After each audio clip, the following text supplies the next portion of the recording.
LGBT murder happened now, for sure it would be headline news and covered nonstop. Let's face it, being transgender has become a hot button topic. If nothing else, it shows that we've come a long way in our efforts to understand and accept different forms of sexual identity. Even if we haven't come far enough, we do have a more sincere concern for the LGBT community. It's a start. But back then, when I was researching and writing about the world of Brandon, Tina, Brandon in the mid-1990s, Brandon was actually considered to be perverted or perverse instead of transgender. For Falls City's folks, the idea of someone being transgender was not a concept people could wrap their brains around. I say this because I heard folks shouting lewd things to transgender people who came to the courthouse during the murder trials. I say this because Falls City officials held press conferences stating that this is not a hate crime. In fact, local law enforcement completely denied that Brandon was a transgender person, and one called him an it before the homicides went down. To be fair, this intolerance was not shared by everyone in the area, but it sure was prevalent. When I wrote All She Wanted, I now look back and realize that in some small way, I myself had become a part of the story. I had become so outraged by the hate crime, and yet I could not tell it in a way that was unbiased by my traditional views of gender identity. To others around me, the attitude was that I could not or would not get the Brandon story straight. Especially to activists, because I was not one of them, I was deemed unfit to tell the tale. I was living a conundrum, and I sometimes thought maybe they were right. I had a struggle on my hands. As I took notes and observed, as much as I tried to understand the nature of a transgender, transsexual person, I was considered an outcast and not given access to transgender people's thoughts or feelings. People from the transgender activist movement treated me like an unwanted outsider, and most of the trans activists even made it a point to show they despised me. Why? Because I was telling the story from the perspective of Tina Brandon's family, because I was calling Tina a she and not a he. To them, it was the ultimate insult. To me, it was the physical fact. Tina was in transition when she was murdered. She had taken no hormones. She had had no sexual reassignment surgery. Tina Brandon was logged as a female in all the police reports that involved her murder and her rape. So on a practical level, as a crime writer, I had to deal with the facts from a legal perspective.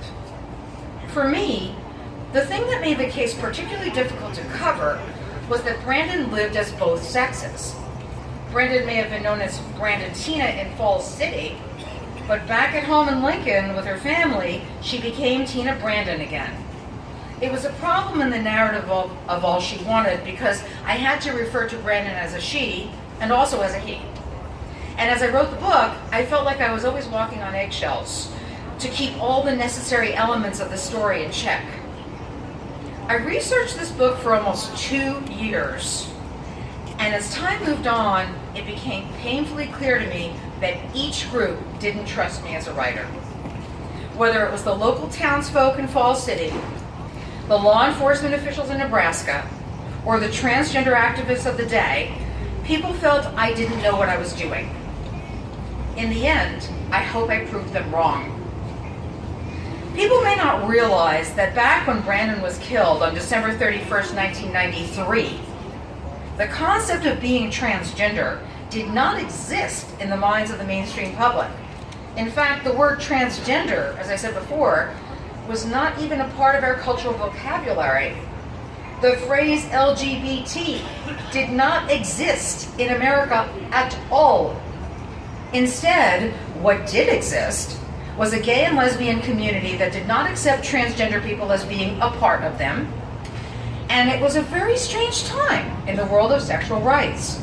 Perhaps that's why I dedicated my book to Brandon and for all those sisters and brothers out there who deserved sexual freedom.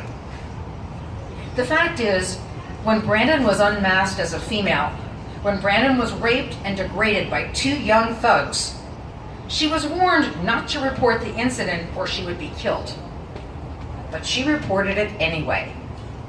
Brandon was still in transition and had no choice but to report being raped as a female, which in the end became the impetus for her murder. So it was Tina Brandon who went to the police, not Brandon Tina. It was Tina Brandon's homicide, along with the homicides of Lisa Lambert and Philip Devine, that were chronicled in the court transcripts and in the few newspapers that covered the murders. Only in death did Brandon become known as Brandon Tina, a transgender person. And years later, it was only after my book and the subsequent film Boys Don't Cry that Brandon became widely known and accepted as the victim of a transgender hate crime. It's tragic that in life, Brandon was never accepted as a male by anyone other than the girls he fooled. No one really understood that he was a he. Not me, not his family, and not anyone in this world, not anyone in his world. How could this be? Well, for starters, back in the early 1990s, no one other than activists really talked about such things. At worst, Brandon was considered a freak. At best, Brandon was considered a person with a gender identity crisis.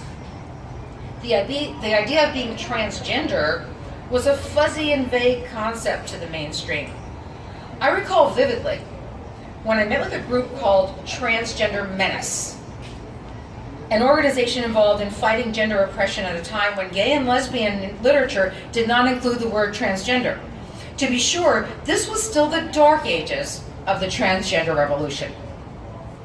On May 14th, 1995, the day before the triple murder trial of Tina Brandon, Lisa Lambert, and Philip Devine, a group of gay and transgender people gathered in Kansas City to hear the leaders of the trans community speak about the transgender movement.